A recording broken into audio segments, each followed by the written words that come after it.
weren't working as much as I was, then I started to understand that, how I went about it is hard work. To me, it was I just love what I do, so I want to do it as much as possible. Passion. People have to be lucky. All right, welcome back to another Kobe Chronicles. It is the 24th of the month, which means it's time to celebrate some Kobe Bryant stuff. If you guys don't know, the 23rd, we do back-to-back Jordan reactions, and on the 24th of every month, at least I'm trying to do so, is back-to-back Kobe reactions. So I've got one for you now, and then for the After Dark night video, I'm going to have another one for you. I figured I'd get a contrast of differences here. So since we're doing a handoff from Jordan yesterday, I thought it would be a cool idea to watch this interview, which is titled "The Interview Kobe Talks About Jordan." And I think this is the Ahmad Rashad interview, if I remember correctly. And I don't know if I've seen the whole thing, but I definitely saw some of this in 2019. But even if I have seen the whole thing, it's I'm due for a refresher. Yeah, not much else to say about it outside of that. This is coming from a channel called Ball Yard. Never heard of it before. And yeah, we're just going to check it out and appreciate Kobe. And this is going to be him talking about MJ a little bit. And then the night video is going to be all Kobe. I'm going to link the original video down below in the description like I always do. And I don't have much else to say. Let's enjoy this. This is a fun game for me. Everybody's talking about Kobe Bryant and Michael Jordan. Oh, well, this is the matchup that everybody's been waiting to see. I learned a lot this game. A lot about how technically sound Michael was. Because it's one thing in watching him play, and then it's another thing in playing against him. He's now in a postgraduate course. Yeah, boy. Accelerated learning. His technique was flawless. I wanted to make sure my technique was just as flawless. Been down a half court, and he wanted to know how, when I turn around on my jump shot, how to feel the defense. I told him you should feel the defense with your legs. Once you feel the defense with your legs, you can take advantage of that. That was very inspiring for me.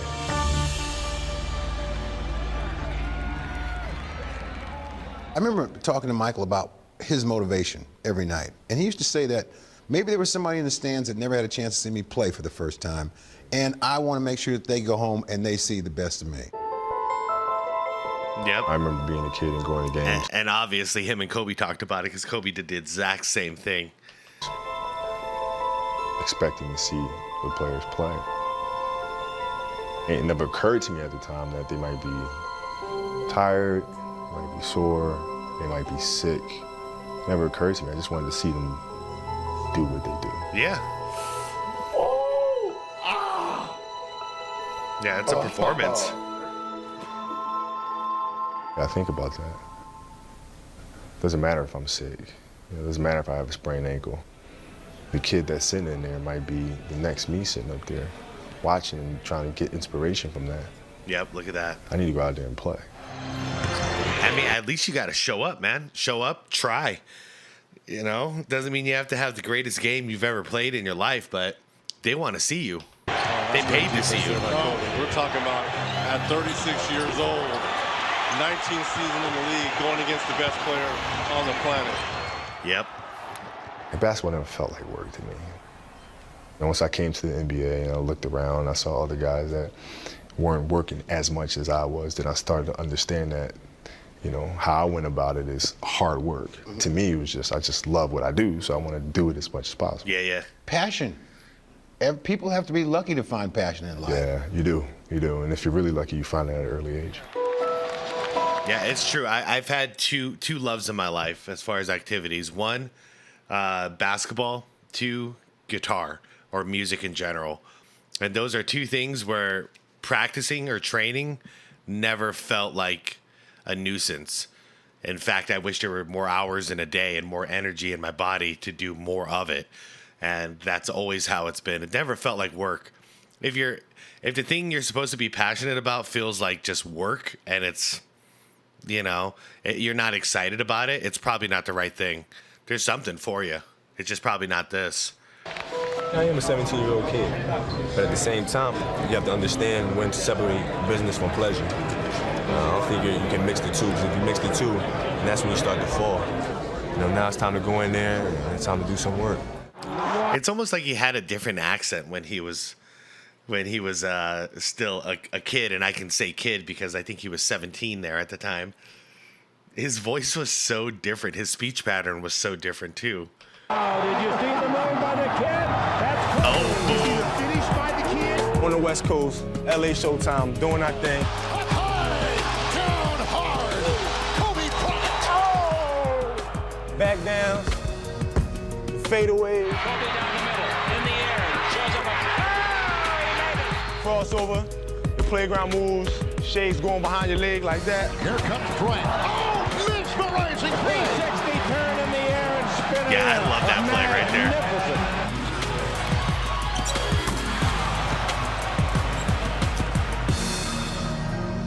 Did you set goals when you started in the NBA? Did you have goals at that point? Certain things that you wanted to do? Yeah, it was really simple for me at the time, which is win as many championships as possible. Yep.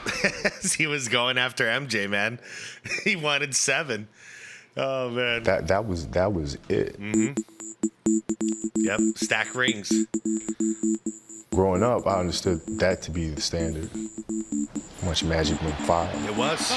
It still should be. It shouldn't be about getting second place. That's not the achievement. It's about winning rings. I don't ever hear Kobe celebrate the 2 he lost. It's all about the 5 he won. Same with Magic. They don't celebrate the ones they lost, just the ones they won. That was the standard of greatness.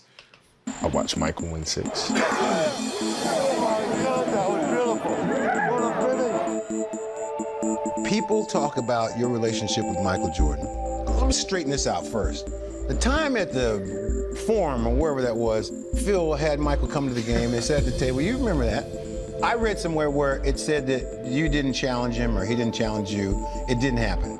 It did happen because I was sitting right there at the table. So Phil asked Michael if he wasn't doing anything, just come by practice, maybe to want to play. Maybe we can find out what you got. And then you said that Kobe's almost embarrassed about this because that was a very, very young Kobe. No, maybe I'll find out what you got. Hold up. Maybe we can find out what you got. And then you said back, no, maybe I'll find out what you got. And then he said back, well, you can't guard me. And then you said, you can't guard me. How old were you? 21. You were 21 years old. There was a silent moment. And then when we walked out, when we walked down the hall, Mike goes, I love that dude, man. He's a warrior. Because you did not step back.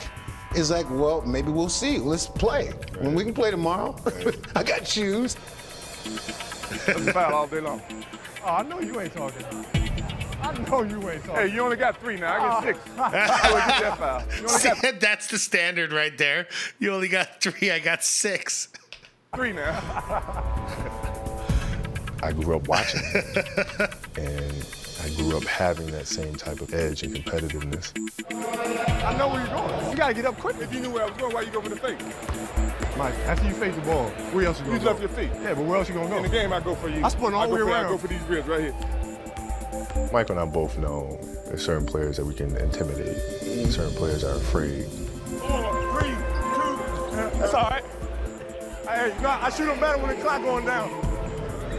But every now and then, you run into a player that has the same DNA that you do, has the same competitive spirit that you do. And you quickly realize that the bullying and the trash talking is not going to work with this person. Oh, yeah, I love this. Because this is Kyrie doing to Kobe what Kobe did to MJ.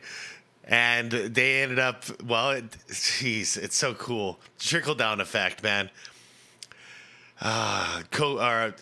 MJ mentors Kobe out of respect, and then Kobe mentors Kyrie. It's so cool, man. It's so cool. I can guard you one-on-one. You can what? It's nothing. Oh, now I know you lost your mind. You think you scoring? Yeah.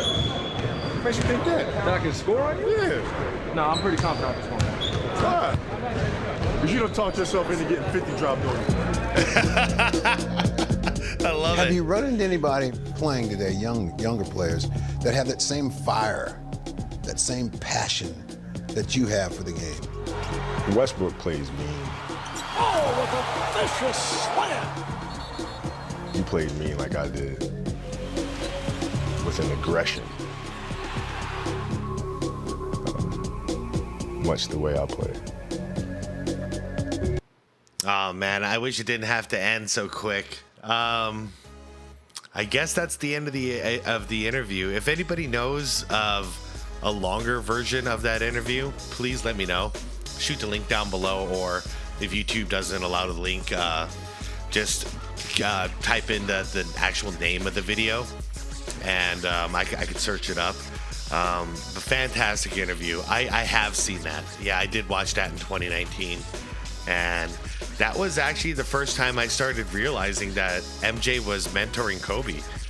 And then it was sadly when Kobe passed away in 2020, and I saw Jordan speak at his celebration of life. That's when I was like, oh my God, like it's been not just like on the court, like this has been kind of like on a daily basis. They've been in contact. The mentorship, it wasn't just about basketball, it was about life, almost like a father figure or a big brother. So it was really crazy, but man, I love that interview. I love Ahmad Rashad interviews as well. I don't know what it is. He sets everyone at ease, and he just like cuts right to the point, but in such a just perfect way. I love Ahmad. Ever since I was a kid, and you know, NBA Inside stuff was a thing. That was great times. All right, guys, that's gonna be it for the first part of the 24th here, and I'm gonna come back to you for an After Dark later on tonight, and I got something I think you guys are going to enjoy. So thanks for watching. Like the video if you liked it. Subscribe to the channel if you want more content like this. Leave some comments down below about what you thought about this, and yeah, peace out. I'll see you soon.